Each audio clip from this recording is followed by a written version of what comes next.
भाकियू लोकतांत्रिक संगठन के कार्यवाहक प्रदेश अध्यक्ष प्रदीप शुक्ला श्यामू ने कोरोना जैसी महामारी में सरकार द्वारा जनता को दी जा रही सुविधाओं की सराहना की।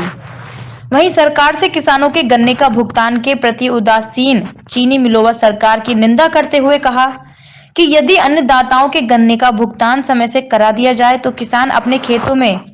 शहर से गांव वापस आए लाखों मजदूरों को मजदूरी के साथ ही अपने खेतों में अच्छी फसल की पैदावार कर अनाज की आपूर्ति कर सके, जिससे हमारे देश में अन्न का संकट उत्पन्न ना हो। नमस्कार, मैं श्यामू शुक्ला, कार्यवाहक प्रदेश अध्यक्ष, भारतीय किसान यूनियन लोकतांत्रिक उत्तर प्रदेश। आप सभी साथियों के बीच में फिर किसानों की समस्या को लेकर के उपस्थित हुआ हूं। जैसा कि आप सभी साथी जान रहे हैं, इस समय हमारे देश में लॉकडाउन चल रहा है। लॉकडाउन के चलते गरीब मजदूर किसान के सामने बड़ी कठिनाइयां उत्पन्न हो गई, जिसके लिए सरकार की तरफ से बड़े कदम उठाए जा रहे हैं, लोगों की मदद की जा रही है और प्रशासन को लगातार आदेशित किया जा रहा है कि किसी भी गरीब मजदूर या किसान को इस वक्त कोई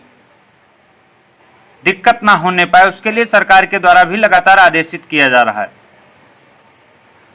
लॉकडाउन में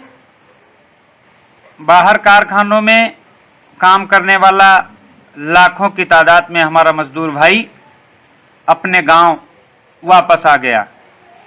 जिनके जीवन यापन के लिए सरकार की तरफ से खाद्यान्न की व्यवस्था, जनधन खाते के माध्यम से धनराशि की व्यवस्था, उज्ज्वला गैस की व्यवस्था, गांव में मनरेगा के तहत मजदूरी की भी व्यवस्था की जा रही है। वहीं जब प्रशासन के द्वारा, सरकार के द्वारा इतना सब कुछ किया जा रहा है, वहीं दूसरी तरफ जो किसान जो इस संकट के समय में भी देश के साथ में खड़ा है, देश में किसी भी तरह से कोई भी भूख के कारण न मरने पाए, उसके लिए आज भी देश का अन्नदाता, देश का किसान खेतों में मेहनत मजदूरी कर रहा है।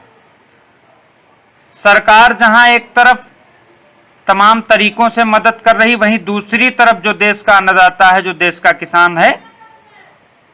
उसकी गन्ने की जो फसल का जो खून कमाई का पैसा है, वह आज भी चीनी मिल मालिकों के पास फंसा पड़ा है। उत्तर प्रदेश के मध्य और पश्चिम क्षेत्र में गन्ने की अधिक पैदावार होती है। मैं मध्यांचल से आता हूं। लखीमपुर, सीतापुर, हरदोई तीनों जनपदों में, शाहजहांपुर, लगभग 20 से 25 शुगर मिलें स्थित हैं। जिन जनपदों में कुछ शुगर मिलें ऐसी हैं जहां पर तो 2-2 वर्ष से गन्ना किसानों का भुगतान नहीं किया गया, और बाकी जो शेष शुगर मिलें हैं, जहां तक मुझे जानकारी किसानों के द्वारा मिली है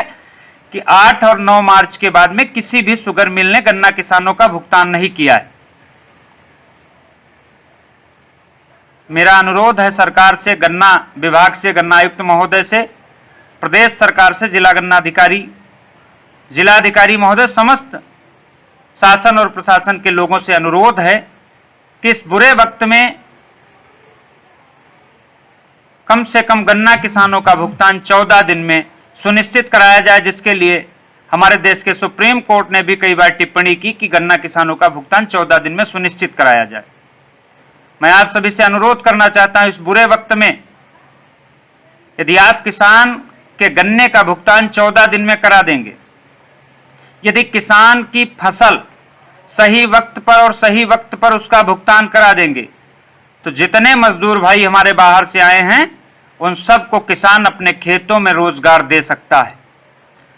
किसान उन मजदूर भाइयों का भी पेट पाल सकता है। पेट पालने के लिए खेत में अनाज है, काम देने के लिए खेतों में काम है, लेकिन किसान के पास में उनका पैसा देने के लिए उनके पास भुगतान नहीं है। किसान के चाहे गन्ने का पैसा हो, वह चीनी मिल मालिकों के पास है, और गेहूं की खरीद अभी पूरी तरह से नहीं शुरू हो पाई है। तमाम किसानों की गेहूं की फसलें कट चुकी हैं, लेकिन उनका गेहूं घरों में डंप है, स्टोर है। यदि सही समय से किसानों की फसल खरीद ली जाएगी और उसका भुगतान करा दिया जाएगा तो मैं निश्चित तौर पर कह सकता हूं कि किसान अपने उन तमाम मजदूर भाइयों को रोजगार भी दे सकता है और उनका पेट भी पाल सकता है। मेरा सरकार से अनुरोध है, प्रशासन से अनुरोध है कि गन्ना किसानों की समस्या को देखते हुए इस पर संज्ञान ग्रहण कर गन्ना किसानों का भुगतान कराने का कष्ट करें। आपकी बड़ी कृपा होगी। इन्हीं शब्दों के साथ जय हिंद, जय भारत, जय जवान, जय किसान।